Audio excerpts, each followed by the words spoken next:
And I'll hold Kristen's and Ruth's because, again, I wish it could be more. I wish it was thousands of dollars and all the lost time. But it is more. But and it all is the more. lost time that you miss from your families and activities by doing this work. I wanted to take a second, or actually a minute, to say thank you to my fellow school committee members. So I forgot to buy flowers. So my daughter very kindly used her craft technique to make a flower. There you go. If you prefer a different color. If you prefer a different color before I put these. Okay. All right. So those will go to our fellow school committee members. So, like Mr. Lynn said, it can be difficult, it can be thankless, but all four of you are very committed and invested, and I appreciate. Right. Well, I can't really speak for myself. Can't really thank myself. I'm thanking you guys for being here with me, because we're all very invested and committed. And I do actually want to give a little special thanks to Elizabeth during our year last year of trying to get more money for rural schools. So Well, there you thank you for being our fearless.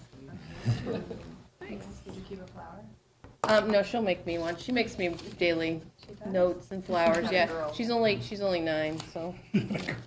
Only I That's had a awesome. girl. Not to be sarcastic. Tyler doesn't make you flowers? No. He's going to now. You do, yeah. Right now? Yeah, I will. Thank you. All right, so go ahead, Cam. So we have 2 dances coming up, which I think I mentioned last time. There's the snowball, and it will be on January, as of right now, 13th. 24th. 24th? Today is the January 13th. yeah. So Is it really? yeah. 24th. It's the 24th. From 6 to 9. Yep. And we have a lot of leftover decorations from Christmas on the Common, so the committee hasn't been working like as hard as they would have had to if we didn't try to save as much as we could, like the snowflakes we made and stuff like that. Then there's the pajama dance, which I know I have the right date, right? It's February 7th. Yep. And that will be from 5:30 to 8:30. And the 2 chairs of that are working hard to make sure that's going to be good for the primary, like towards the middle schoolers, a dance for them. Christmas in North Brookfield went really well this year, we thought, after it was run by Jenna Dupel. Setup and cleanup went a lot faster than it has in previous years. So we all had a really good time there. I know I did. We're going to be doing our yearly calendar fundraiser this March, most likely, we decided, because we wouldn't have enough time to set it up for January or February, but we're already started collecting gift cards from people to do it in March. And we came to the consensus, or the census, whatever the word is, that we want to make Holiday Spirit Week, which is something that we did last year and this year, a tradition, rather than just like, oh, we might do it this year, we might do it next year. We want to make it something that we do every year for like next year's student council e-board members to do, because a lot of us are graduating. So that's the Spirit Week you had before vacation? Yep, and I talked to the e-board, and they're, for Spirit Week coming in April, they're going to let Mrs. Priestley know everything so she can pass it on to elementary school kids so that we can share the Spirit Week like we talked about at the last meeting. That'd be great. So that's in motion.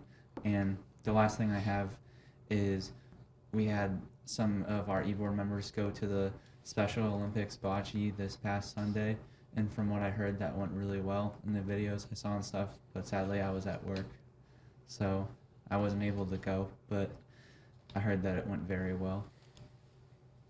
So that's all I have written down.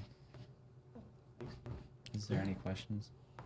Are both dances, is there an age difference for the different ones? I believe the snowball is for 9 to 12, Okay. and the pajama dance is for 7 through 10, Okay, I believe. that's fine. That's usually how we do it. Yeah, I'm pretty sure the permission slips are in the main office. 7 through 10. Okay. Yep. Thank you. Okay. All right. Thanks, Cam. Thanks, Cam. You're welcome. Are you watching the games? Did the girls win? JV? The JV girls won by a lot, and now Yeah. the varsity girls. was, I think, only 2-0 when I left. Okay, Thanks, Cam. You're welcome. thank you. Cam was our senior of the day this week too. I don't know if you guys saw Very it nice. posted on Facebook. Congrats. But he also obviously wrote So some happy for birthday us then? on there. Oh yeah, I saw that. I like that. Yeah. Thank you. So is it your birthday when it's your senior of the day? No. No. The way it works is at the beginning of the at the beginning of the year, it's only on Fridays, and I'm pretty sure the school chooses the first person, but after that, you choose who the next person's going to be, and it has to be a member of the opposite gender, and then it just goes boy, girl, and then usually every year, if I remember correctly, as we get closer towards like internships and stuff like that, we do it on Wednesdays and Fridays because we need to Gotta get everybody in there before the end of the year. I was the first Wednesday of the year. Well, congratulations. Nice. I hope you enjoyed your day. Thank you. Extra gym time. Yeah, that's what I did. Yeah, just spent time in the gym. Thanks, Cam. You're welcome. Thank you. Have a good rest of your meeting. So we have to approve the minutes for the December meeting, which the minutes are very short because it was an abridged meeting. So I just need a motion. Motion to approve the minutes from the December 16th meeting? Can she? She wasn't Mhm. Yeah? Yes. Yeah, because Yeah. she just said to read them. Oh, but you wouldn't know if they were accurate. I thought you could move to approve minutes if you missed a meeting. I could be totally wrong. You know what? I don't know. Go ahead. You You can't. approve them then. I don't- Are you no, whatever, you know. Do it. I'll move to approve. All right. All in favor? All right, sorry. We'll look it up for next time, make It's sure. fine. This might just be a. No, different we committee. gotta make sure. We'll check Robert Rules of Order. So, do we have any correspondence? We do not. We do not. So we do have someone here for public participation. Mr. Sear, how you doing? All right, how are you? Good. I just wanted to see what this was. Okay, so you didn't have any questions or anything specifically? Not really. Not really? Okay. You sure? I mean, I do, but I'll wait a little bit. It actually, I think, from what I understand, your question might be, it might come into the next section, so go ahead and ask. Well, I've obviously Well- never. Actually, step up to the microphone here. Or whatever your concern was, question, I don't want to put you on the spot, but I heard what you were Yeah. attending this evening, so you gotta talk into the microphone, so. All right. I wasn't expecting this. On TV. I don't know. I just been thinking a lot lately about, like, how come we never look into regionalizing? What do you guys think about that?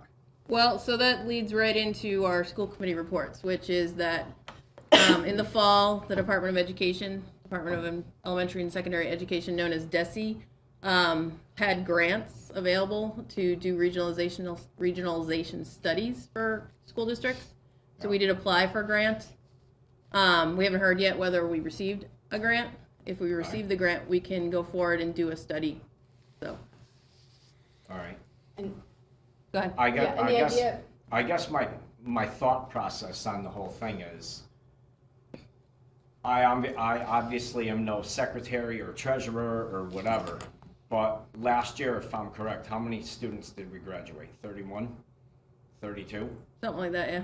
That cannot be economically, with taxes and paying heat and air conditioning or whatever, janitors, and I cannot imagine that's.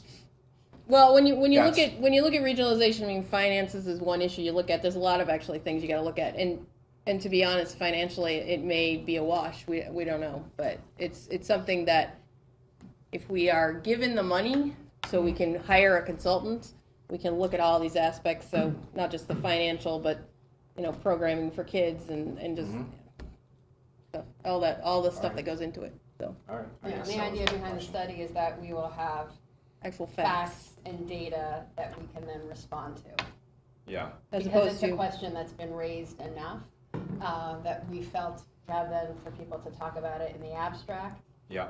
to have actual data that the community can respond to and move accordingly. because there's a whole process, and it's a fairly lengthy process for schools to. Have any of you even Regionalize? thought about, like, say you got the grant, you decided that the study was good and you wanted to regionalize, who would you even do it with? Well, we don't make that decision. The town actually votes on that, so it's the town's decision. But when we applied for the grant, Yeah.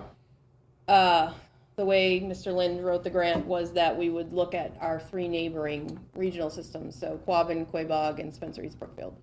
They also, all 3 of them applied for a grant as well, and we all have supported each other, like saying, yeah, we're all looking at potential regionalization, so.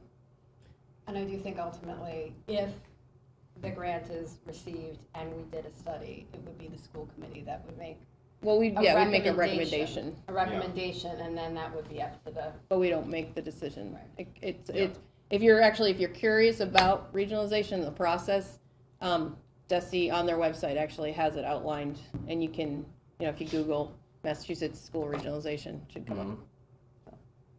So you applied for a grant. Right. How long does that take? How long does it take to find out if we got the grant? Yeah. Good question. We The were deadline hoping was, maybe the now. deadline was actually a month ago. But in that month, you had the 2 weeks of Christmas and New Year's, so. So I don't know, I mean, I would hope that I we'd be guess here I'm just soon. trying to ask you ultimately, like, based off of what you just said to me, Mm-hmm. what kind of timeline are we looking at? Like, how long does a study take? 6 year. months, a year, 3 years? It's probably a year for a study. Probably a year for Yep. a study, then you'd have to talk to people, so you're talking a while. It's a Even if lengthy you- process. Even if you wanted to, you're talking a while. Yep, it's a lengthy process. Even Yeah. if we were ready to go right now, it's a lengthy process. There's a lot involved, so. I shouldn't say if we were ready to go, even if that was a decision that was made and we knew it right now. Yeah. So. Okay, All right, those are my questions. I guess you answered them. all right. Thanks for stopping by. Thanks. Thank you. Tell your friends to come by next month. We get really excited when there's public participation. I was a little surprised there wasn't anyone here. Public. Yeah, I mean, besides, Oh, yeah. panel members. right. All right. That's because we're on TV. Yeah. What channel is that on? You can watch it on the LPAC YouTube channel. So you just Oh, yeah. We're on local access. yeah, or on local access, which I don't have cable. So On our I'll watch website it on as well. YouTube. I don't have that, I have DirecTV. You have to be YouTube. Well, actually, there is a link on the school website to the videos too. So check it out because it's really fascinating every month, right? It's the most You fun. never know what's going on. All right, thank you. Bye. Thank you for coming. Okay.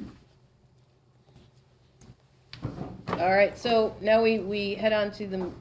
Oh, I did actually skip. Sorry. That's all right. So head up to our presentation of the budget.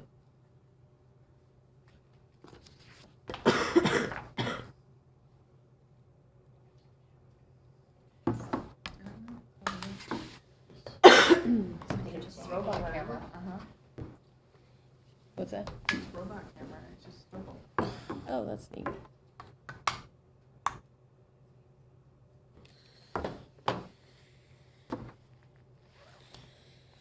All right.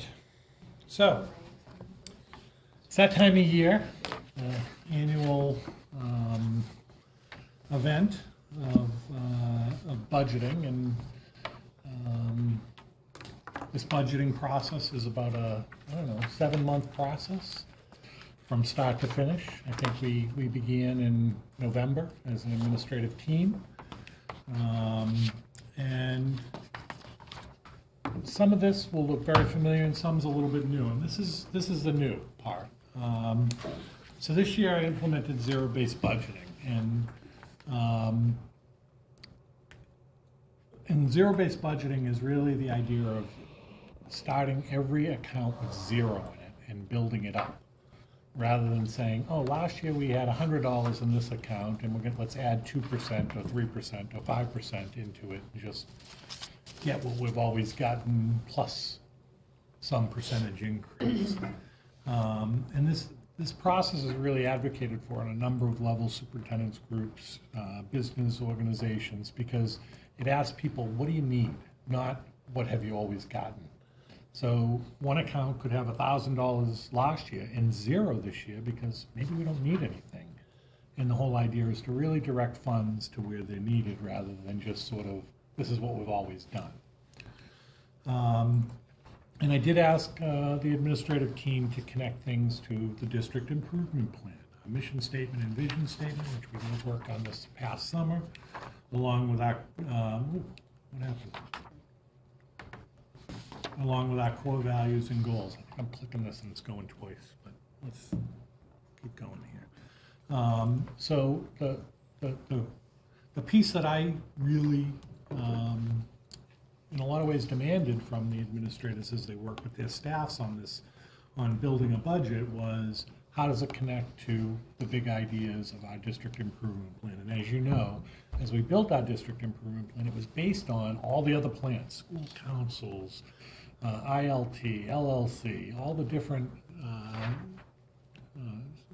subgroups, school and district-based committees that are doing the day-to-day work.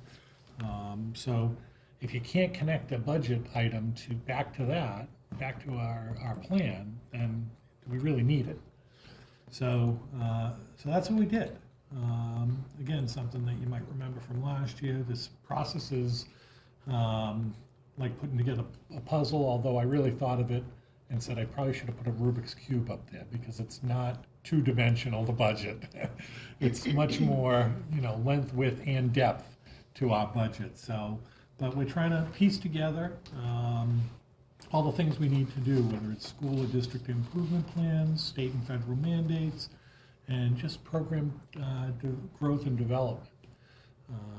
Maybe it's something we already started and we want to continue and have it grow. So each principal or director worked with their staff to start building this budget. They took all the information from their staff, whether it's supplies, materials, training, etc., and they built it into their individual school or department budgets. Obviously, a lot of things are connected.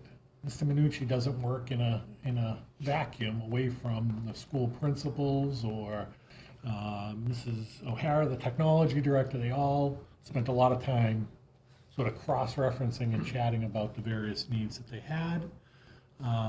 They then presented those budgets to me in mid-December, although it would really be late December on the school calendar because I think it was the week of December 18th or so, or December 16th, the week of, I met with each program director or principal, and they presented their budget to me and Sheila, and we took all that in, and then from there, Sheila and I, along with the administrative team's help, sort of collated it into a much bigger document.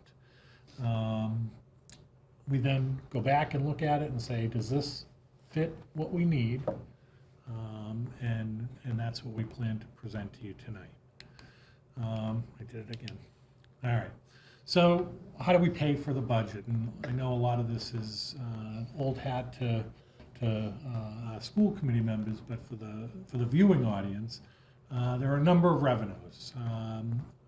One is Chapter 70 funds. That's the money the state ponies up for education. And it's all based on how many kids we have and what are their needs. So a student with special education needs, we actually get additional funding. A student who has language needs, we get additional funding. So kids with different needs, there's different funding levels. And certainly just the total number of kids. Kids do equal money in this case. Another bucket of money of federal and state entitlement grants, things like Title I, IDEA, which is a special ed grant, Title III, Title IV. There's a bunch of federal and state programs, and they're designed to support, in many cases, all students, but in some cases, very select groups. For example, the special education grant supports special education programming. Title I is based on the number of kids that we have from low-income households, but they're really designed to support all kids in need. So it does vary. Title II is a staffing grant, a professional development grant. So that's another bucket. Certainly local contributions, property taxes that the town decides and votes on in town meeting. And then there's other things like competitive grants that we might get.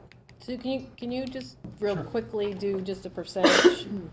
Just what's the percent that comes from Chapter 70? What's the percent that comes from entitlement grants? What's the percent local contribution? I mean, just real roughly.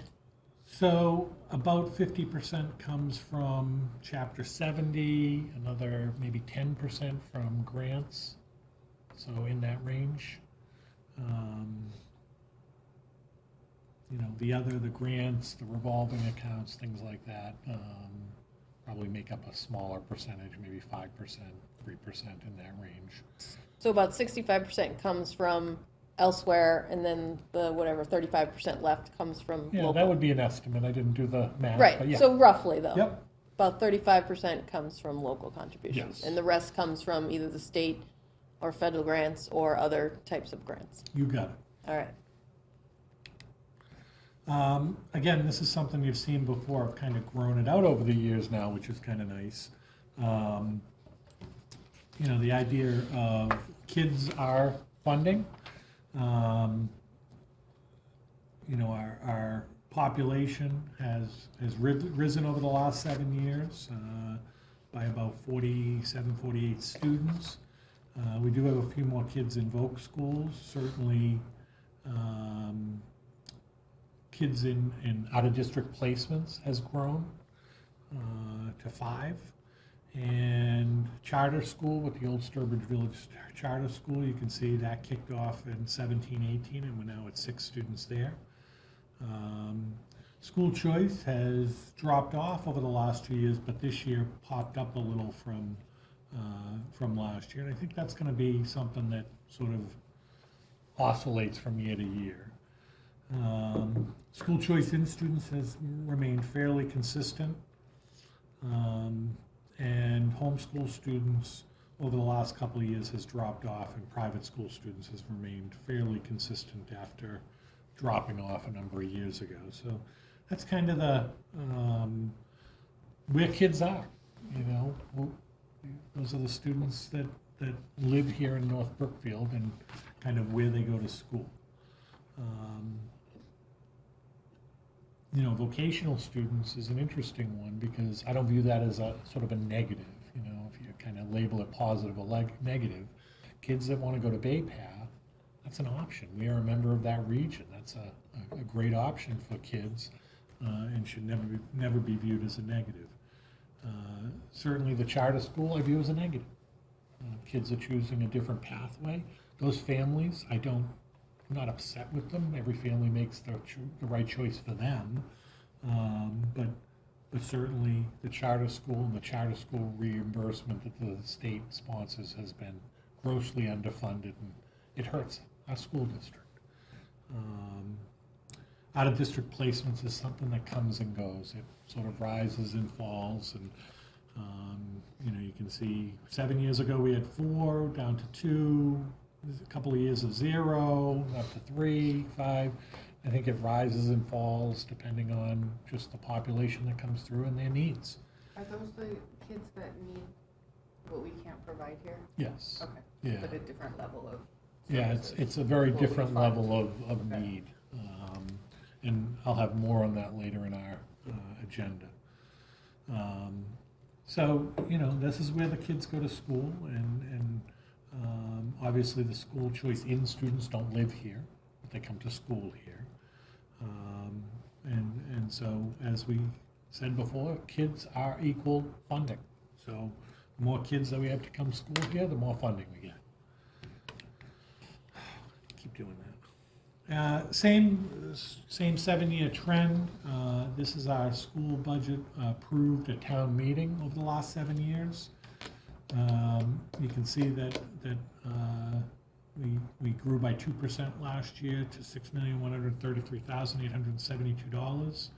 And over 7 years, about a 9.17% increase. To put that in context, every year the Massachusetts Department of Budget Management, I'm not sure the exact title of that group, sends out a notice to school districts and gives us an estimated inflation cost to use in our budgeting, and it was 2.68%. So, I've maintained that I think we need about 2.5% a year, every year, to maintain. Over the last couple of years, we've been close. The problem is when you have years like 14, 15, 15, 16, and 17, 18, you get behind. And if you don't have a makeup year, you do, where, if you go back to 15, 16, we had 0%. And then 2.6% is great, but we really needed 5% that year just to get even, if you know what I mean. So the more you fall behind, it sort of The more you builds need to on catch up. itself, So 1.31% a year is about half of what we need. So we're about 9% behind where we need to be over the last, 7 years to be at about 2.5%. That's, and so when parents come in and ask about regionalization, they're looking at the funding and saying, that's our only option to maintain, viable programs. Really, the only option is to increase the amount of funding. Because, and Elizabeth and Maria can speak to this, all the regional school districts around us are struggling just as much as we went through last year's process of looking at Chapter 70 funding and the funding formula and the rural aid. They're right there with us struggling. So even joining a region, they're struggling and looking for more money. So, And it's due to demographic factors primarily. So. I think partially, but I think in general, the funding formula was just outdated for so long that we got way behind. It was passed back in '93 and Right. updated in early 2000 or whatever. But and even with the new, funding for this year, I mean, they haven't changed really the formula, so it's not gonna. They've changed the formula, but the new money, the 1.5 billion everybody hears about, is added over 7 years. It's not going to be 1.5 billion this year. Right, It'll and slowly build. sure, but also, a lot of districts aren't gonna see very much of that. That's the fear. Right. That's the fear. We'll find out in a couple of weeks when the governor's budget comes out, but, and that's usually a very conservative budget, and a good barometer for what we can expect to get. And usually the legislature actually increases that amount. So that's why the governor's budget is a great starting place. You usually end up with a little more than that in the end. Back to some of those state and federal entitlement grants, just to give you a sense of, again, the 7-year run. Title I, which is one of the bigger grants, has fallen off over that time. Title IIA has fallen off. Special ed has increased moderately. The early childhood grants have been relatively stable. But please note the note at the bottom. There's two grant codes, 391 and 262. 391, we've gotten about $11,000, and 262, we've gotten about $4,000. Grant 391 no longer exists. This FY20 was the last year for it, so that $11,500 won't be available because that grant doesn't exist. Title IVA was a new grant program that they began 3 years ago, and that has been built up over time. Small Rural Schools grant has seen a small increase since that went in. And you can see the totals. Over those 7 years, the grant total has increased about 36 grand. Again, it's gone up 5,000 a year. That's not keeping up with, with what it needs to be to maintain. Our revolving accounts, things like circuit breaker and school choice, are reimbursements from the state that are under the school committee's control. These are monies we get back for special education services and for school choice in students. And then all the gift accounts and user fee accounts, athletics, our preschool tuition account, our facilities rental account, our before and after school program account. And occasionally we have students who tuition in from other districts. They're not school choice, the other school district calls us and says, you have a great program that would fit our kid, can we send them there? And we charge them a tuition to send their students here. We've used the Southern Worcester County Collaborative as a tuition, which is around $42,000 a year. So when we get those students, that's generally what we charge, depending on their services. but a typical tuition's about $42,000.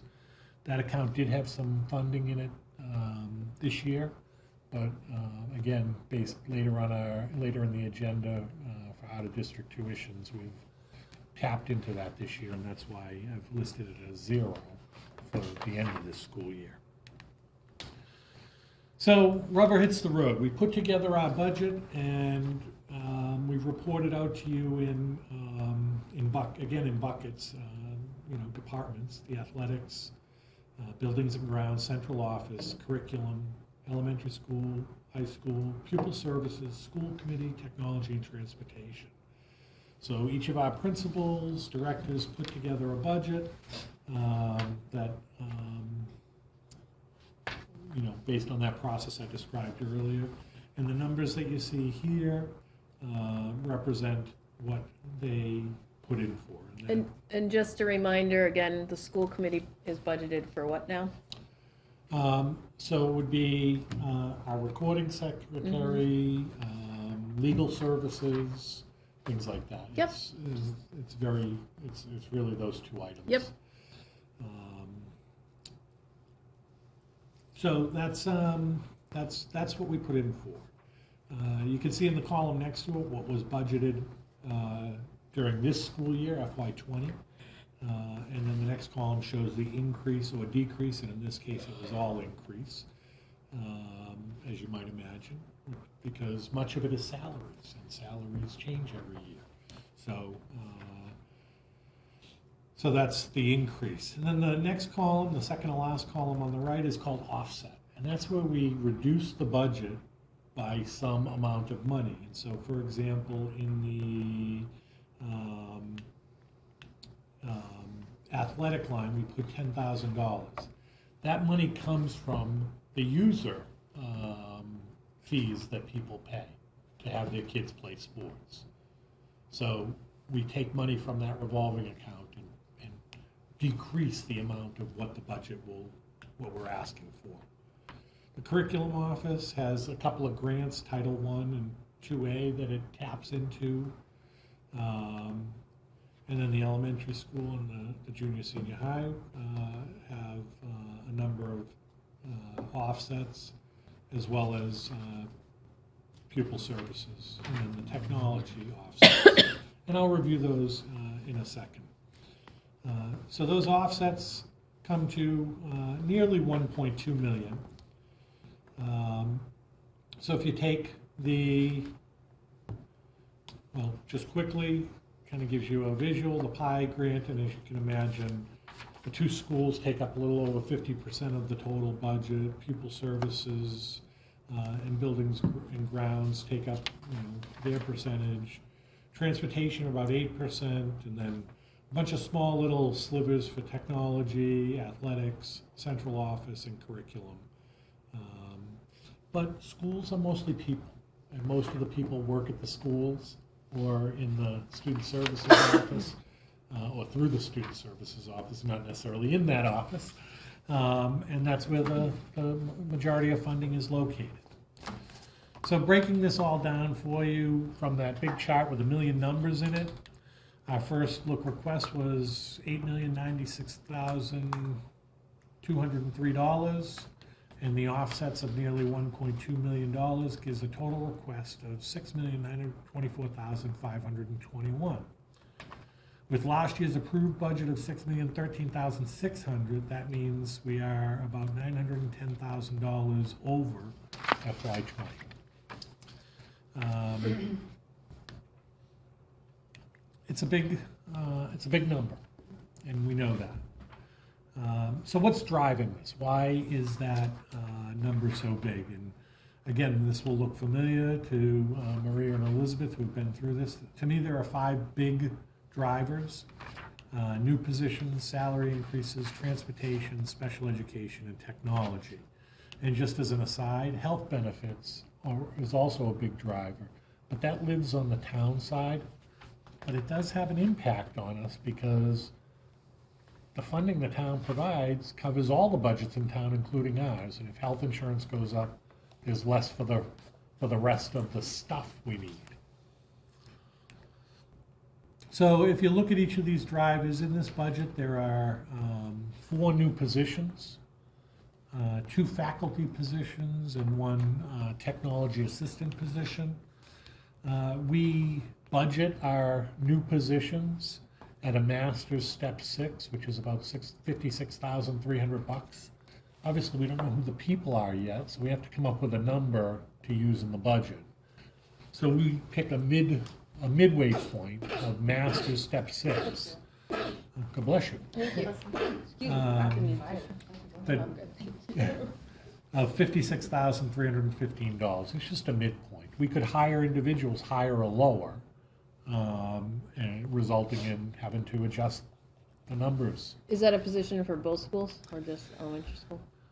So the art teacher is actually a high school position. Right now, we have 1 art teacher that's split between the 2 buildings, but it really impacts what we can offer at the high school level for art courses, at both the middle and high school level, but particularly some of the higher level art classes.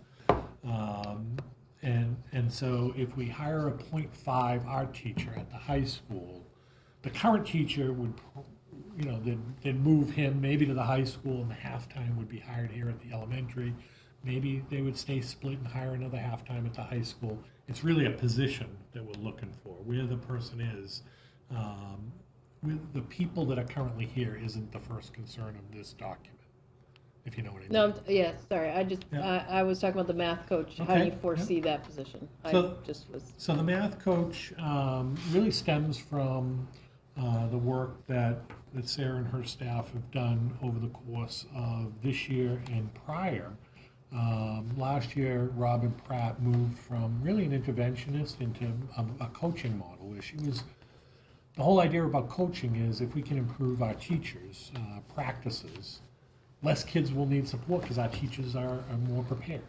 right, so it would be for So, the yep, elementary school. It would be a Yeah. 1.0 full-time position here at the elementary school with the goal of, 1, providing coaching for our staff. If our teachers can teach math better, less kids will struggle. That's kind of the big idea. Certainly I can see that math teacher, like Robin, still doing some intervention to support some of our kids who struggle the most. And if we do a great job here at the elementary school, needs over time will be less in those areas, and we should see improvement in outcomes, however you Do you want to mind if measure. I add to that really Sure. quickly? The math coach position is also something that we hope to bring some vertical alignment from what we do at the elementary level to the middle school level. So I know that right now we've been working with the middle school math teachers to bring the same level of instruction, the same terminology to bridge that gap. And I would foresee both our reading and our math continuing to do that. So just your comment about it being at the elementary school Right. made me Okay. think of that. Okay. Because certainly that's the position would be working with primarily the elementary teachers. Right. But we definitely want to keep that communication open to Mhm. make that transition smooth for our students. Okay. Maybe this is a negligible amount, Rich, but in terms of looking at the budget, if we're assuming a master's step 6 position, I mean, if you kind of toggle with it, so it's a master's step 3 position, I mean, is that a way, that we can shave some off of the budget? Or Yeah, is I mean, I it think so we'll- minuscule yeah. that, I'm just thinking like in Yeah. tight budget times, does it make sense? We'll have to- plenty of time to cut. Yeah. So, But is that but, you just, yeah, I mean, we can pick any number we want, but ultimately, we're gonna hire someone at the right step, and they could be a master's step 10, they could be a bachelor's step 1. And then you pay them accordingly. okay. And then that's really my job to balance that. Right, yeah, So I could hire someone if that position was approved at a master's step 10 for whatever, $65,000. If we have another teacher position open, I need to hire at a lower level somewhere else. gotcha. Ultimately, that's my job, is to make sure that balance is on some level. And I've talked about this before, there's pluses and minuses in the salary lines over time, whether Yeah, it's certainly. someone is out on maternity leave for 10 to 12 weeks. Well, that money they don't get paid during that time, so that money doesn't get paid out, so there's pluses and minuses in the salary line that usually give us some flexibility for some hiring difference. But this is a budgeting thing, so we have to pick a number somewhere. No, yeah, Okay. I understand. Next position is instructional technology specialist. This is really, again, an elementary school position. The idea about, growing a STEM program and growing, in an area where student needs is kind of computer science based and digital literacy and digital citizenship. Our kids live in a world where they need to understand and be proficient in a lot of different areas around technology. And right now, our teachers do a good job piecing together, whether it's from keyboarding to digital literacy to some coding opportunities when they're comfortable and it exists. But without growing in this area, I can't see our middle school and high school programs growing where computer science and we have a teacher trained in AP computer science, and we can't offer that because if you don't offer computer science 1 and 2 at the high school level, they'd never be able to take an AP computer science. So, and all the research and just the world we live in requires giving kids opportunity in this area. So, looking for a 0.5 person to offer that for grades 3, 4, 5, and 6, I believe, Sarah. Okay. 3, 4, 5, and 6, Yeah. is that what you said, yeah. And then the last position is a technology assistant. This is the third year in the budget. As the technology has grown, the network needs, the software that we use, the number of devices, all the things that it takes to keep the technology world that we live in rolling, we have one person, Mrs. O'Hara. And she's not only responsible for all the things I just mentioned, but also all the state reporting. She's one of 6 administrators, so we often call on her just to help, just to be another set of eyes and ears for administrative tasks like supervision of students. So it is getting more and more difficult the more we add devices for her to do everything we need to get done and keep the ship floating and sailing in the right direction with technology. So getting her some, 2.5 days a week assistance to help with the network, to repair computers and address needs is important. Have we looked at BayPath? I know they have co-ops for juniors and seniors. Would anyone in their computer department be able to come in? So I would rather do that with our students than have BayPath come in. Okay. Train I didn't our know own if they kids, had yeah. the same type We, of program. yeah, we have a couple of kids, we need an employee, because there's things kids aren't allowed to do, Got it. Okay. so. But that, we've definitely thought of that. Okay. Contractual salary increases is the second area. Our increase this year was a little over $263,000, that's at 5%. Why 5%? Our teacher contract was 2%. Because teachers, our salary increased 2%, but also many of our teachers advance a step. So there's steps and lanes that teachers go up, which changes their salary to some degree. So you can see, and this is not unusual from year to year to be right around 5%.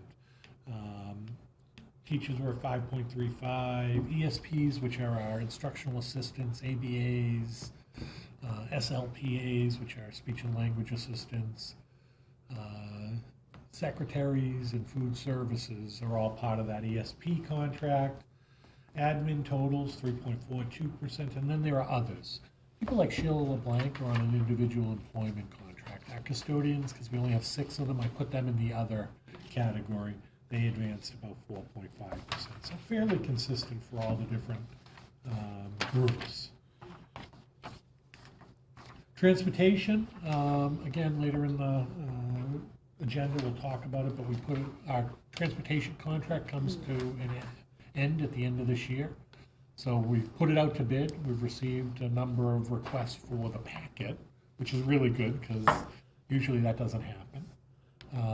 And so We have estimated a 5% increase. It could be more, it could be less, but we have to come up with a number to estimate. So based on Sheila's math, she felt like 5% was a good number, and I agree with that. Special ed tuitions. So that slide that showed where the kids are, we went from 0 to 3 to 5. Well, the bottom line, I'll start with that, is our total has increased over $316,000 for next year. These out-of-district placements can be incredibly expensive, and again, later in the agenda, I'll talk about one of them that is just prohibitive, that has a huge impact for this year and next year, but it certainly, you can see it in here. So here's the tuition. There's an other costs in here as well. Some of our students at these specialized programs need one-to-one assistance while they're there. So the tuition doesn't include the one-to-one staffing. And so that's these other costs. We have to not only pay the tuition, but all the other services they need that go with it. So that's for one-to-one support for some of our students. So you can see the percentage increase. It's if you look at that number that I showed you at the start of a $900,000 increase, well, there's 300,000 of it. And so that amount, that 657,000, is that embedded in the pupil services total Yes. amount? Okay, so that's like 40% of our pupil services budget Yep, goes to students outside of that, school. about a half Yeah. a dozen kids Yeah, who are yeah. in these outside locations. And again, this isn't No, the I know. kid's fault. Oh, It's, absolutely. you And I know, know it's the not challenging atypical lives of- that they and their families Yeah, have, yeah. but it's incredibly expensive when Incredibly, we yeah. can't service students here. I mean, is there a point at which the discussion, there can be a discussion around building services to offset this, or is it? Do you know what I'm saying? 'Cause when you look at these numbers. We it's- have. Yeah, We have. Okay. Unfortunately, sometimes the kids have such huge needs that really this setting is not appropriate for them. Or two, it really comes down to if they were already in that setting, pulling them back is a challenging process. Just like sending them out is a challenging process. right. It's right. not like someone calls us up and says, I want my kid to go to a private special education, specialized school, and we say, okay. There's No, a no, whole I series of understand meetings. that, I know yeah. you do. Yeah, no, and I Um, just wasn't sure if it yeah. was, a programming issue that could be addressed with staff. Or, I mean, and obviously it's on an yeah. individual case-by-case basis, so Yeah. I can't get into particulars, but, Could we advance our program? Sure. But there's no guarantee any of the kids that are currently out, we could pull back immediately. no, but, yeah. But it may And sort of impact other statewide, kids. that Yeah, is a this trend that we're seeing this- with students with I increased read needs the and- paper this past week, at least 2 other districts, 3 other districts that have seen Yeah, these unanticipated yeah, Right, and costs, and they are prohibitive for Mhm. towns. And we get more of that back or no from the state? And- So we get some of it through Circuit Breaker. That was one of the revolving accounts, but and will that circuit breaker now cover more, will it cover the transportation costs now? Because that was my so understanding that is of- phased in. okay. I think Is it's 25% of the transportation costs in year 1, and then Okay. 50 over a number of years. It'll be phased in to 100%. Okay, is that reflected in this, or is that No. like okay, Because we okay. don't know how that works Okay. yet, so I did not. yeah, okay. But transportation in this case is relatively small. I mean, This is just the cost This of, is just of the tuition. schooling, the tuition. So it doesn't Um, include the, Right, I'm just looking, so so the transportation, if you go back to 181,000 I'm looking at. transportation, yeah. Yeah, 181,000. So it's not a total, it's based on per student. Right, And so each student, we look at their tuition, we look at their, Gene, can you stop that before it does something bad? Each student, the way Circuit Breaker works, and you know what, I'll go over it in a little while, I actually give you a okay. kind of But a I'm brief like thing hoping, of- I'm like, could there be more money coming in that, the state surprises us? You don't know with? how many nights I Yeah. go to sleep at night wondering if there's gonna be Yeah. more money. Yeah, But it's a possibility that the state Yeah. could, yeah. Sure.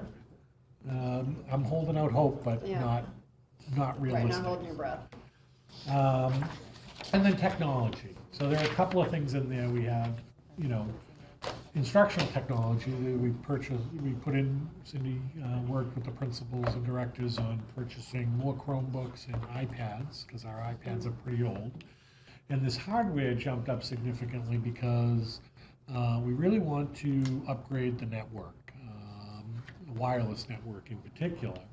And we have, again, some E-rate money as part of our offsets. E-rate's a federal program that essentially allows us to upgrade some of that wireless technology, the backbone of the wireless system.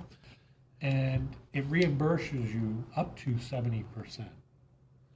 So much of this is offset within the budget, but still, you know, almost not 70% of this, but I'd say probably 50% of this is offset within the budget because of federal dollars. So it's needed, and the federal program exists. This is the last year for some of those things. We really need to take advantage of it.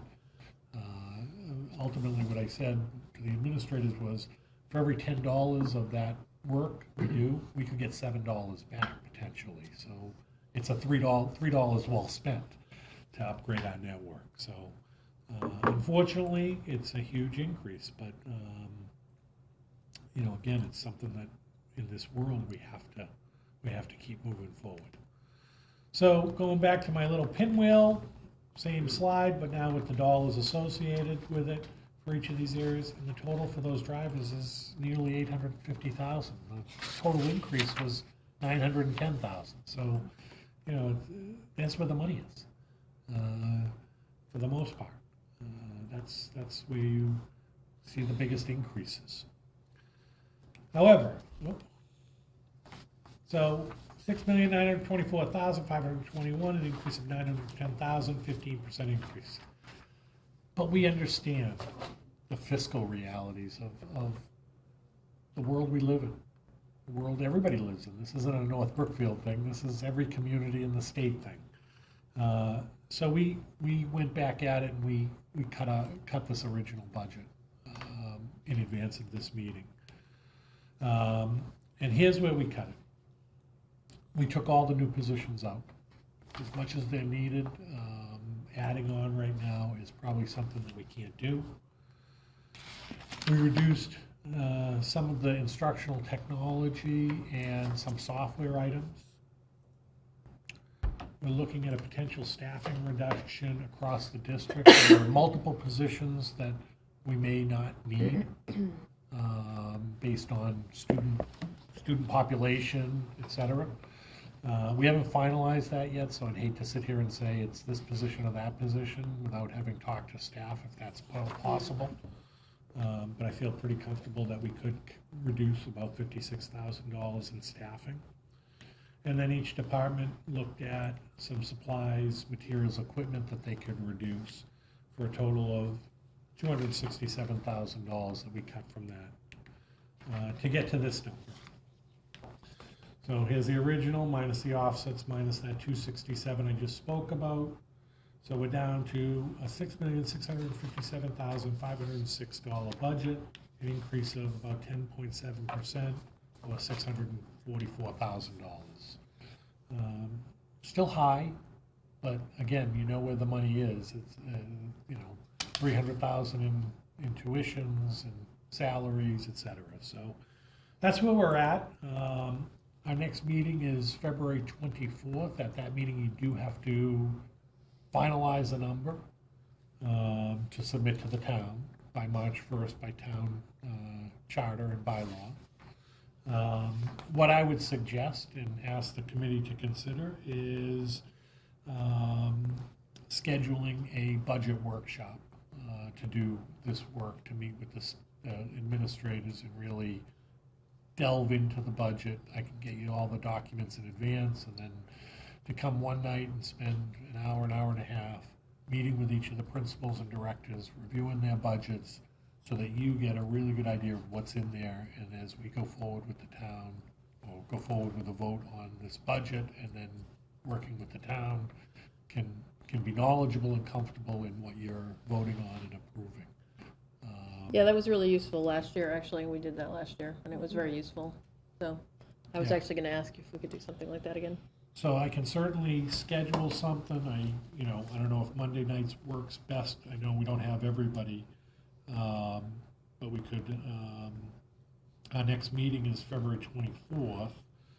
So, anything before February vacation, we could do.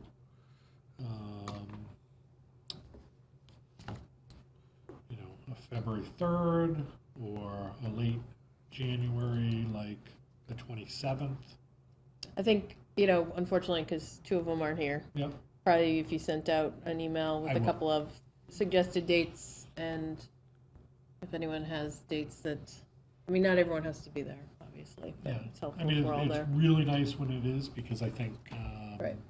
I think, like you said, it just gives you a much better. Yeah, sort of no, view. it was very useful, actually. Good.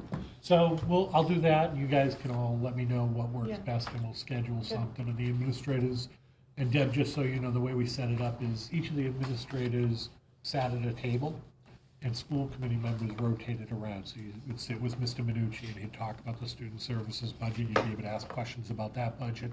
Then you'd sit with Jean, Sarah, Jason, Mr. Shaw, and Mrs. O'Hara, because it's by department, so you'd get to meet with each one. Fast dating, right? It was. 10 or like, 15 it minutes. was. Yeah, seriously. Not You that I've learned done all it, the- I've seen it on TV, I've been married 20 years. You learn all the ugly details about So all of it's them. really helpful. And the governor budget will be out Yeah, so for any of the nice prospective dates. segue. So obviously we're here. Right. A week from Wednesday, the governor's budget comes out, and it is that the 22nd or 23rd? I don't know. Whatever. It's that Wednesday. It's the 23rd, I think. 23rd, okay. Obviously, we know the 24th, you need to approve a final budget for submission on March 1st, and then between March 1st and the town, hopefully we can engage in some ongoing discussions about the budget, and then May, June town meeting. But, in here, we put a budget workshop, we'll be able to answer some questions, get you information, to help you be able to make decisions and advocate for the budget ultimately. So, I guess I have one more slide. If you have any questions, so my plan is to put together the massive budget books. I didn't want to give you those right now because I just felt like It's a It would be surprise for overwhelming. later. it would be overwhelming. So I'll email that to you, but I'll also print them out and get them to you. I can give them to your children to bring home in their backpacks. I don't know that they could carry them. They're Oh, really they small. can carry them. They're Kidding, super I'm kidding. strong. So, Although any my daughter questions? will, about- so that's fine. No. Well, I don't have any questions. It's Right this second. Okay. you guys have any questions? Thank you, that was thorough. So, is there anything like specific we need to know about in the regular budget? No, all things are pretty much on track in terms of spending. Again, we've frozen the budget, so there isn't a ton of spending happening. It certainly doesn't mean there's no spending. I mean, we have to continue to pay the bills and things that you guys keep seeing warrants, so we are paying the bills. But a lot of the sort of discretionary spending has been halted. So nothing major in the regular budget and the revolving account. Again, nothing huge. I think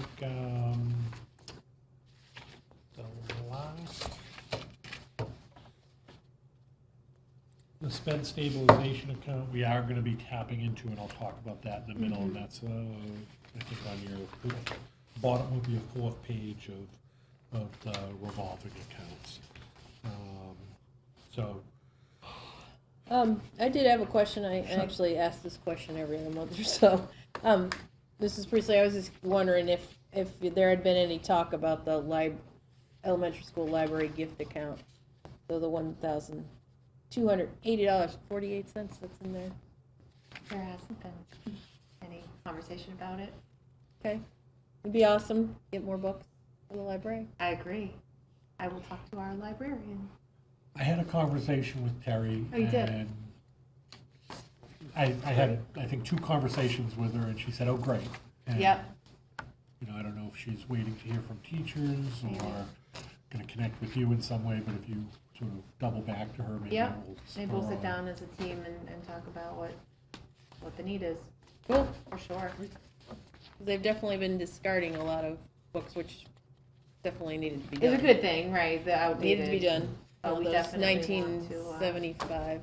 build up our new, you know, all this great new literature that's coming out. The last 2 years I attended the Children's Literature Oh, Festival. fun. At Framingham State, and the titles, I want them all. They go through the best titles Cool. of the year, and Nice. yeah, we'll get them. Moving on? Yep. Okay, so to my report, just wanted to give you a check-in as to where we are with staffing. We've hired an art teacher. Mr. I Martinez heard he was very started nice, actually. last week. Been through his class a couple of times. He looks very comfortable in front of kids. He looks like he enjoys what he does. The kids seem to enjoy being in art class. I'm sure that's a real positive for them after kind of piecing it together for a while. Jason Keller also started as our adjustment counselor at the junior senior high. Again, really happy guy, smiling, I think developing good relationships with kids, which is important for all staff, but in particular, the adjustment counselor really needs to connect with all kids, because usually is involved when trouble hits, when kids struggle for one reason or another. So having that really strong relationship is important. And then we always have, it seems like we always have some either instructional assistant or ABA positions open. And I just I put this in here because I wanted you to see, we had a resignation of an ABA. We had an internal person apply for that position. So Sharon left. Amanda applied for her position, which left Amanda's position open. Aaron, who worked for us, applied for Amanda. So we end up with this sort of domino effect of people moving positions, and then ultimately we need to hire a position to fill in that missing position. It's really kind of funny to watch the dominoes sort of fall one position to the next. But So in reality, it's really only the one person is a new hire. I mean, obviously people shifted jobs, but Cassidy Yeah, Bulger is for the the- only actual new. you hire. got it. That's why often that happens. We'll have a position, someone internally, and then there's dominoes, and then we finally hire a new person to cover it. So that's where we're at with staffing. Just as an FYI, I mentioned it earlier, the busing transportation contract is up. We've advertised it. Like I said, I think we have a half a dozen bus companies, 5 or 6, that have asked for Really? the packets. Sheila was so surprised. She goes, this never happens. She goes, one always asks and they never submit anything. It's like this national company Oh, that okay. just wants to see. Okay. But it's definitely more than we had. So just noting a couple of things. At noon time on February 10th, that's it. No more submitting bids, and we will open them at noon time. And I will present those to you in February 24th's meeting, and you can either accept or reject the bids that are submitted. Okay. So it's a school committee vote, and we'll go from there. So that's the bus thing. This is just the master plan information. Mrs. Tucker, you forwarded some information. I forwarded some of that to the town, the gentleman, I can't remember his name, who's doing it. I don't remember is it the planning guy? I forget his name. He's the white-haired guy. John something. I don't remember. Anyway, he didn't want to add too much information. Oh, So I he didn't felt really like think it was this that much, didn't really feel like, whatever, that's okay. So, but it's open. If you guys want me to add, I will definitely add. What I suggested that he added was, I kind of forget right now, wasn't it what did I ask you to, suggest that you So add? the year to year. Year to year. Oh, was it the percent that the town, is that what I? Yes, so I think it was, you know, how much do we get in state, property Right. tax, et cetera. So,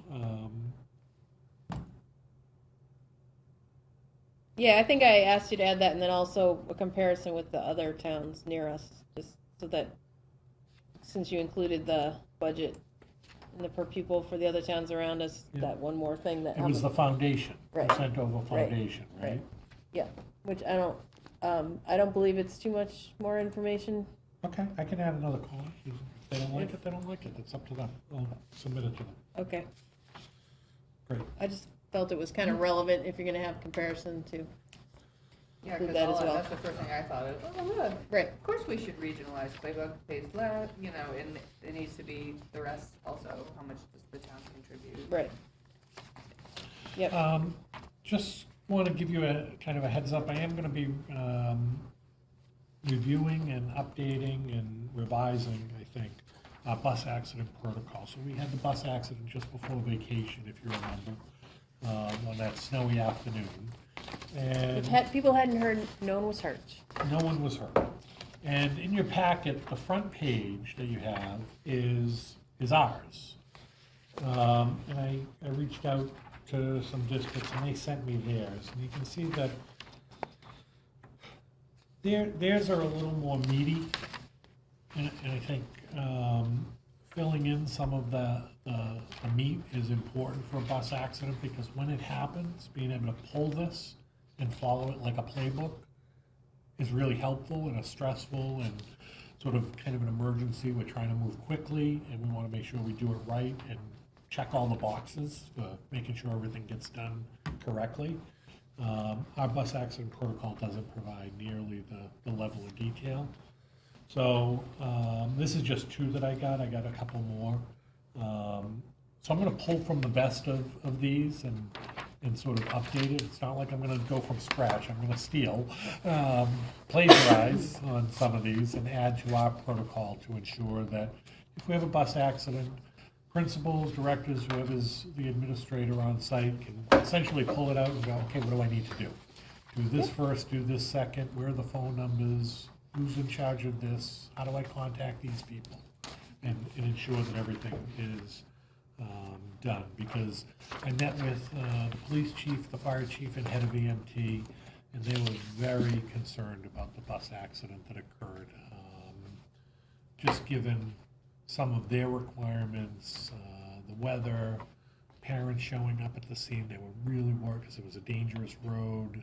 What kind of information should we be sharing with parents? They asked us not to share the location because they ended up with parents at the side of the road in a dangerous location. So they were really worried. They also need sign-offs if kids refuse, or if parents refuse treatment. So when they triage kids, are you okay? That's why the principal needs to go, because principal or myself or any school official can act in place of a parent. Talk to each kid. You know, parents aren't on site, so if they triage a kid and the kid says I'm fine and they check him out and he's fine, they need an adult to say he doesn't need to go to the hospital and sign off on that. The principal needs to do that when the parent isn't available. So we just really need to bulk this up and make it a little more Absolutely. doable. Although I will say, in a town this size, there's no way that people aren't gonna know where the accident happened, but it's. I literally drove right by it. So, and I think actually there was an accident that happened like pretty much in the same location Yeah, about I 6 will. years I will prior. tell you in the future, So. the police will not let you stop. Um, And I told them, but that that's was not my experience. Well, at that time, at that You know, accident, and I think. at that accident, but moving forward, Oh, because right. it was I so think they were on- dangerous, Yeah, right. the chief said, nope, we're gonna move parents out of there.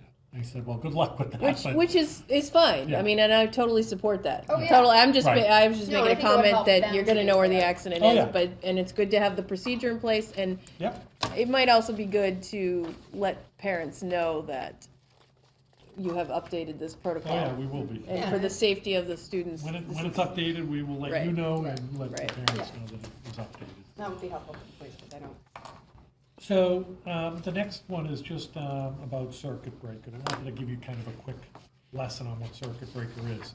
The front part of this document was written by Jeff Wilson, who works at the Department of Education to outline what circuit breaker is. So the first page and a third is from Jeff, and I'm not going to revamp what he wrote. You can certainly read that.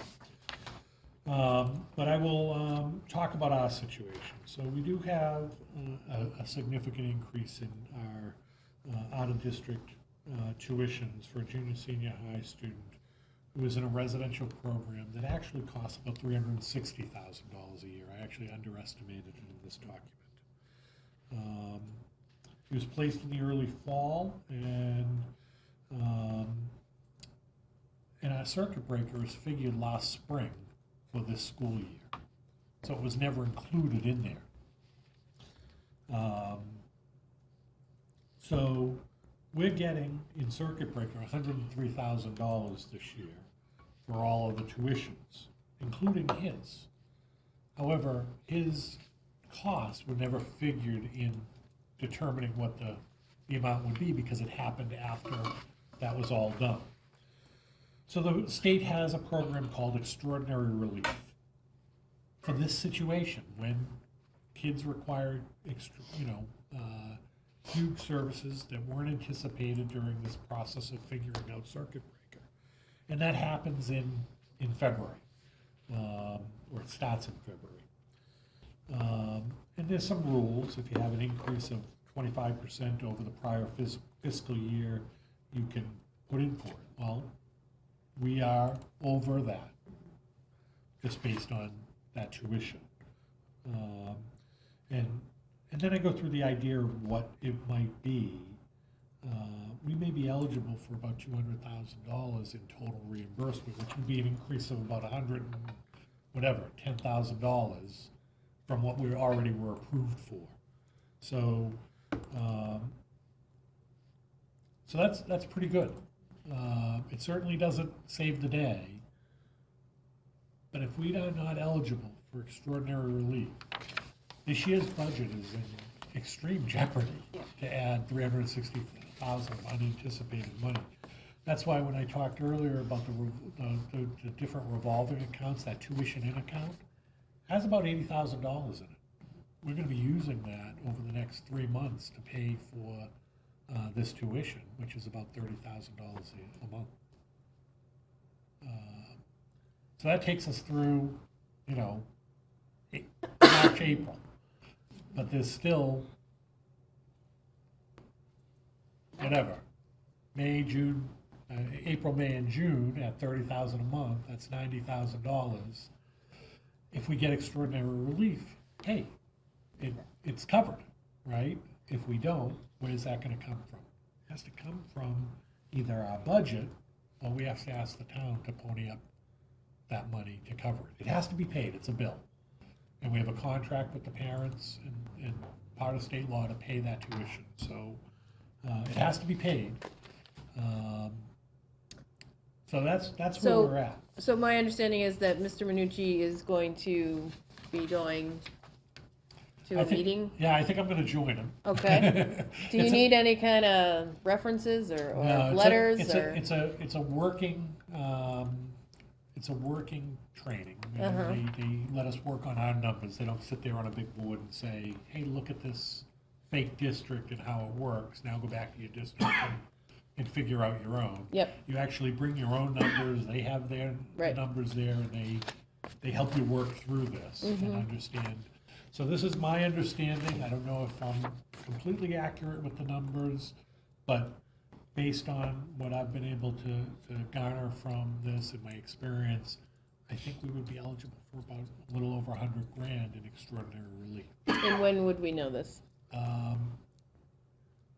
Probably April-ish, because the workshop's in February, and then they do their thing at the state level, and then And there's nothing we can add to say, we need help, that you need to understand our situation? they would say, apply through the extraordinary relief program of circuit breaker. Sure, so, but there's nothing that's. Additional to that, no. There's nothing a school committee can do to help support your claim? No? You want to invite him on here, we'll buy him some apples? You want to bring some We apples could with do that, you? we could host the training, and certainly Sure, apples wouldn't hurt. absolutely. I was trying to whisper over here while you were talking Sorry. earlier, but none of this 360 is covered by health insurance? No. Like PT, OT, counseling, none of that gets No. reimbursed through private health insurance? Well, or some of Mass it does, Health? but that would, some of the, like But- OT and PT would. But the tuition and The tuition and the would. one-to-one total $360,000. None of that is room and board, like, we have to cover room and board Yes. So the way it works is, in general, we wouldn't necessarily have to cover the some of the residential portion unless it's the student. The student needs that residential to access a free and appropriate public education. FAPE, they call it. And for him to access FAPE, he needs to be a residential student. And so if he needs it to access a public education, then the school district is responsible for it. So how nice for his healthcare, they don't have to pay for any of that? The state does not have to pay, healthcare doesn't have to pay other than some nominal amounts. That is the unfortunate reality. Okay, I mean, it makes sense for the state to say that he requires it, especially if they're on It has Mass to- Health, It has to right? be a FAPE determination though, and there are guidelines on that, but if they determine that it's FAPE, then the school district is responsible. So it's a huge amount. We know that. So we'll work hard on the extraordinary relief to cover that. But this is also an ongoing expense that we will be looking at. Yep. And that's included in the budget that you saw. Right. That's why we had such a huge Yes, increase. right. So it's affecting us this year and moving forward. And in order to be emergency situation, it's not anything that would have been anticipated, so it's not a student that was here last year or needed these So the services student was last here. year. We had anticipated a certain amount for that student. That student was here in our school. But his needs have increased. And we're no longer able to provide for that student at the level that is, that he requires. And that's why he needs an out-of-district program that's residential. So,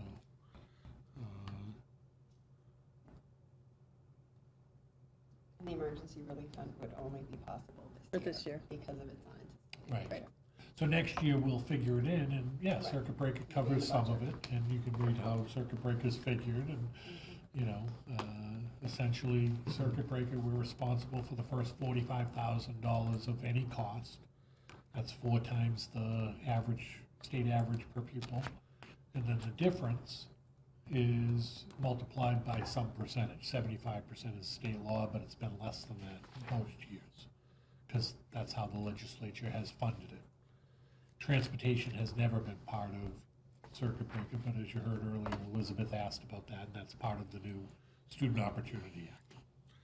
So it's not good, but it is what it is, and we certainly will make it work in terms of the extraordinary relief, and I'll keep you informed of that. If not, then we have to come up with a plan to, which I'm But we're not obviously gonna know working till on. April, Yeah. so, okay. For $100,000 a year, it'd be cheaper to buy the family a condo in another town. But then he's not getting his free access on public That town education.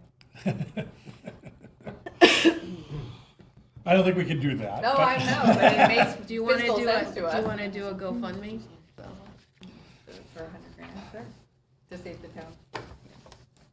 Save the school district. Well, it's all part of the same umbrella. So On that anyway. note, the last piece I had forwarded to you for the last meeting, so you may have seen this, but what you'd seen from me before is my goals. I wanted to fill in the blanks for you, some of the strategies and action steps that I would be doing to accomplish my part of my evaluation process.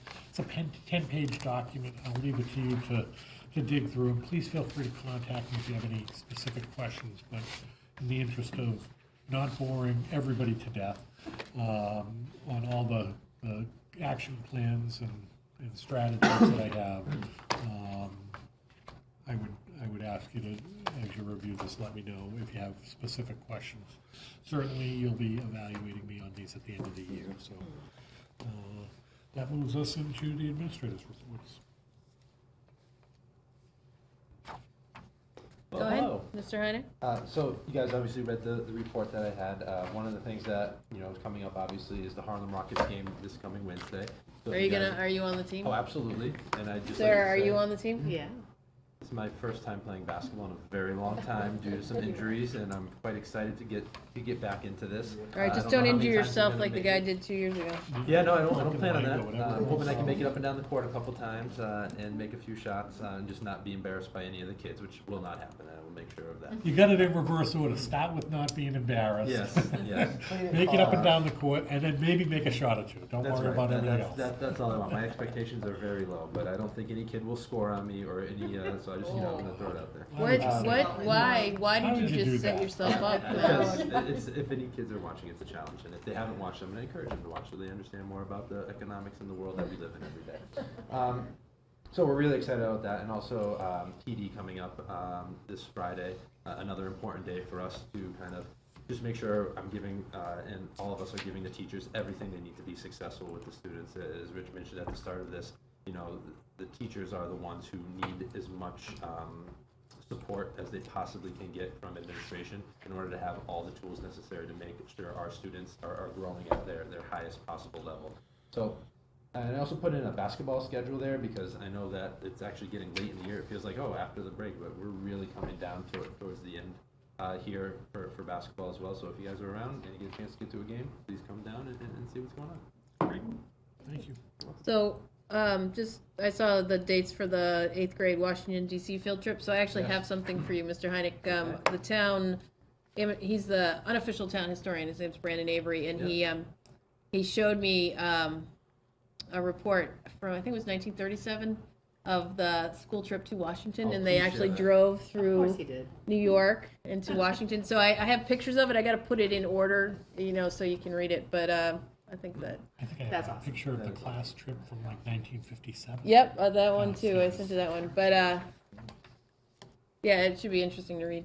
Awesome. And so there's one more thing in that report too I want to say is if anybody knows anybody that has a business that would like to accept one of our seniors as an intern, please contact me. I can get them all the information or anything. Even if they're not sure they want to take on one of our students, I can at least give them the information and try to say, hey, this is a great opportunity for our students to get some real world experience, use the skills that they've learned over their 7 years or however many years they've been in the district schools to kind of give back to the community, but then also let the community see what awesome students that we have.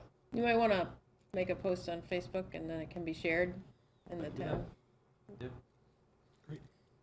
Ms. Priestley. Hello. So I know you read the report, but I wanted to just verbally say that our winter concerts were so great.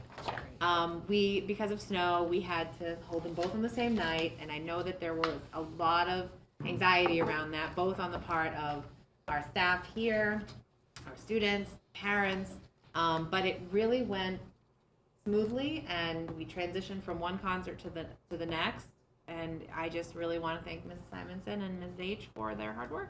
It was great. It was so fun. I loved every minute of it. I have to say, I came for the 4th to whatever concert. I didn't go to the kindergarten, 3rd grade one. But so we come in and everyone's leaving for that one. the crowd movement was awesome. Yeah.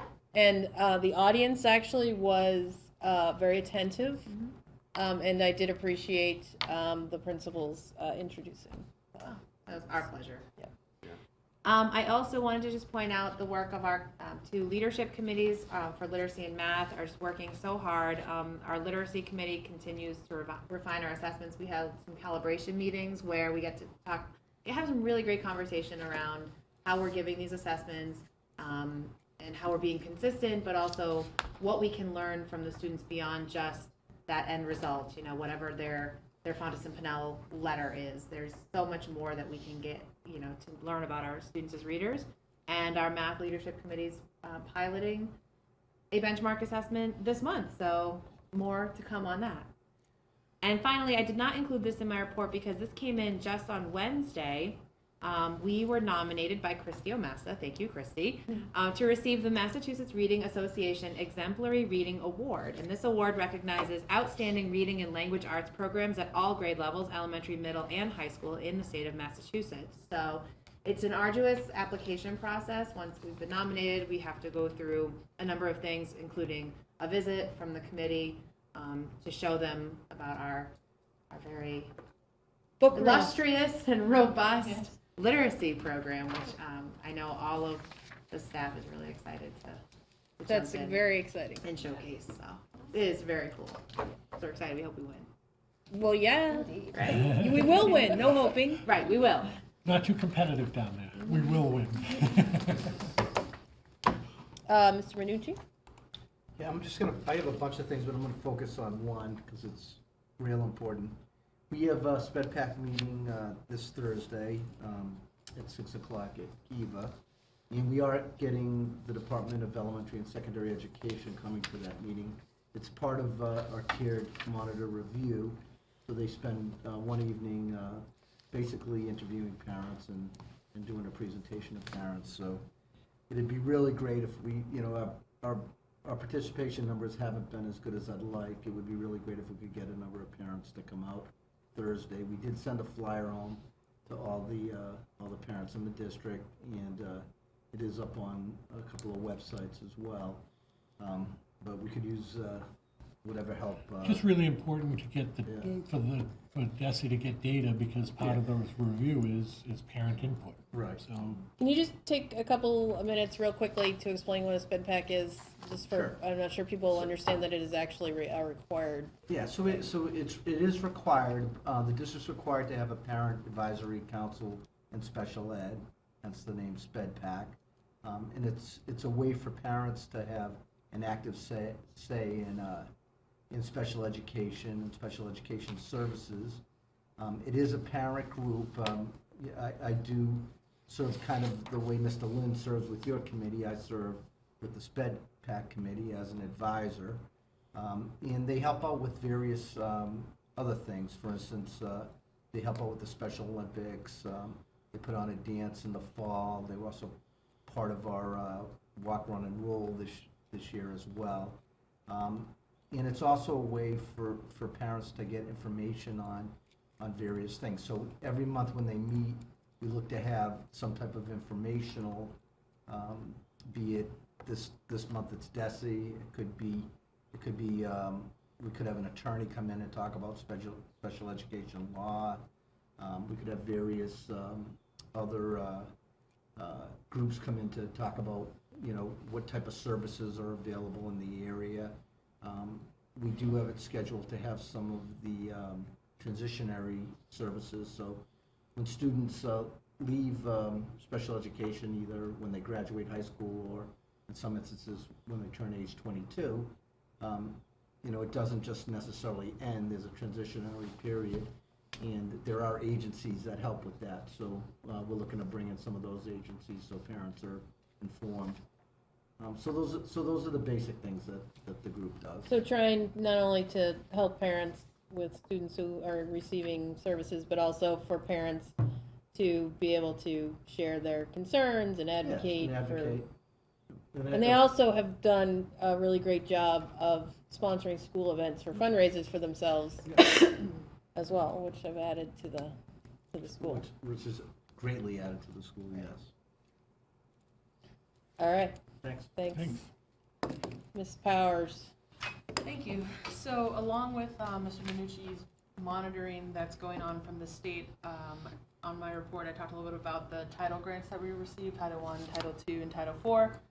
So I've submitted our required documents to the state for their monitoring of those grants. So we'll hear back shortly on anything that we need to update or change. That has been submitted to the state. And then the only other thing I wanted to mention is just an Edgenuity update. So we're getting close to the end of the first semester, and a number of our students have already begun a second course. So they've finished their first course within the time frame of the first semester, and the nice flexibility of Edgenuity is they can get started on their next course. So we have a number of students who are taking a second dual enrollment class.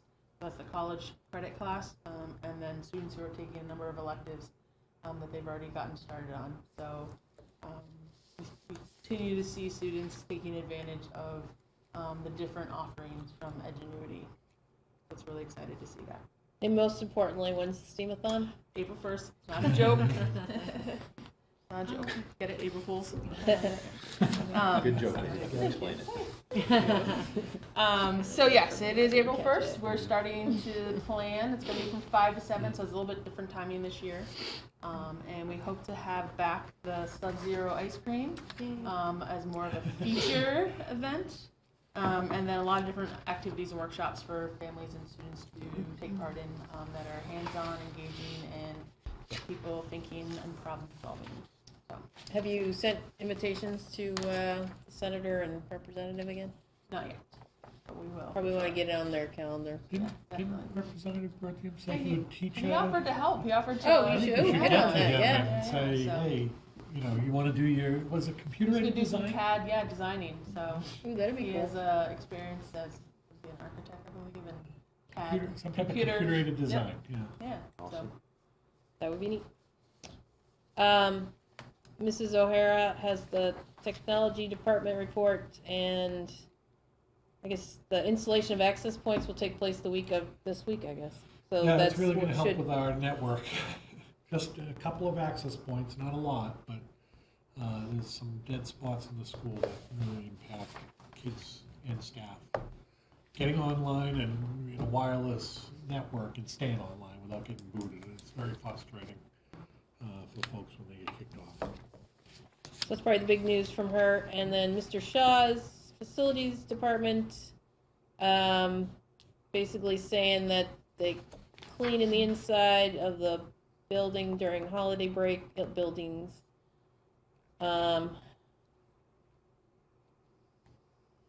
They need new bleachers, unfortunately.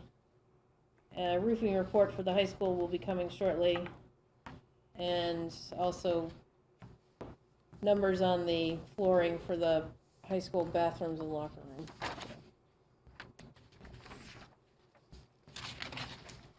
Actually, I want to give a big shout out to Mr. Shaw, especially for this year. So in the past, during basketball season, the bleachers have been pulled out and left out all basketball season, and a lot of them were damaged that way. And so I asked him and pretty much begged and said I'd like them put away after every single basketball game. And so he comes in the morning and does that. And so it's really saved our PE teachers a lot of headache with kids having a place to sit down and having less room. So big shout out to Mr. Shaw for making that happen for us every single day, which is great. Thanks, Mr. Shaw. That's great. So, no policy. No, don't. Oh, that's a right. word. That's right. We're- That policy That's word. right. Ugh. Woo! Well done. And then, so we have a couple things we have to vote on. This is a continuation of the special ed stabilization funds. Yep, so we have a student that attends the Southern Worcester County Collaborative, and so we have tuition and transportation. Tuition, I believe, is quarterly, transportation is monthly, so this is the transportation amount for that request is $3,724.20. So we need to have a motion and vote on that. I make a motion to approve the special education stabilization amount, the amount of $3,724.20. All in favor? Aye. Thank you. I just need your signatures on that. And then the last thing is, so, as you know, the school committee sets the numbers for school choice. And one of the areas we have not approved school choice in my 3 years is in kindergarten, because kindergarten, we just don't know how many kids we're gonna get to register. Did we get all the pages? No, we didn't actually. So we've never approved kindergarten as school choice in my time. And we've always had around 20, 21, 22 kids per class in kindergarten. So this year we have a family that is moving out of North Brookfield. And they have a kindergartner and a second grader. And they would like to, they love the district and want to keep their students here. So the second grader, we do have room, the parents have school choiced them in, which is great. They're staying here, the district they currently live in will essentially pay the tuition through school choice.